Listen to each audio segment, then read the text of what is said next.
My name is Bryan Gaensler, and I'm the director of the Dunlap Institute for Astronomy and Astrophysics at the University of Toronto.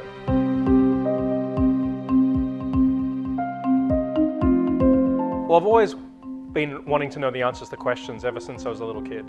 In asking questions, I was always worried that there'd be no more questions to ask. All the answers would be given, and that would be the end. There'd be nothing more to learn. When I found out there was this thing called the universe, and it went on forever, and there were pretty much no end to the amount of questions we could ask, I realized that astronomy was the field for me. I would never run out of things to study or puzzle over.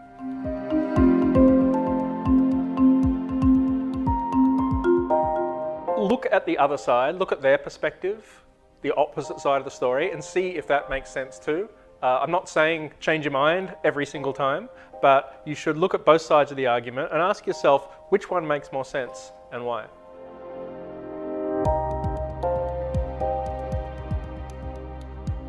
Well, I'd say the most important way to foster critical thinking is to learn about science, because science has a story of thousands of years of painstaking work to build up an understanding of how the world works. So I think that if you understand science, if you understand how a mobile phone works, how a plane flies, I think you're a long way towards understanding how critical thinking works. I think you should always try and understand how we know what we know, and you should be talking to people with different views from yourself.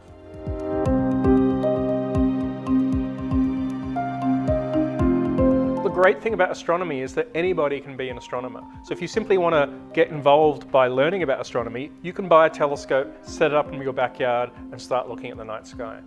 If you want to contribute to astronomy research, a huge amount of astronomy research is now being done by citizens. Citizen science, you can go to organizations like Zooniverse, and there's research projects where we need an army of ordinary people using their eyes and their brains to help us make discoveries.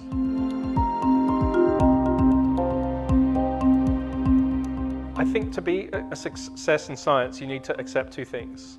One, that there is no shortcuts, and that you can be incredibly successful by working hard and not giving up. There's this perception that science is only for people with really high IQs or with incredible insights. It's about hard work, and it's about the long haul. Great discoveries might happen in a moment, but only because you've been preparing for them for years.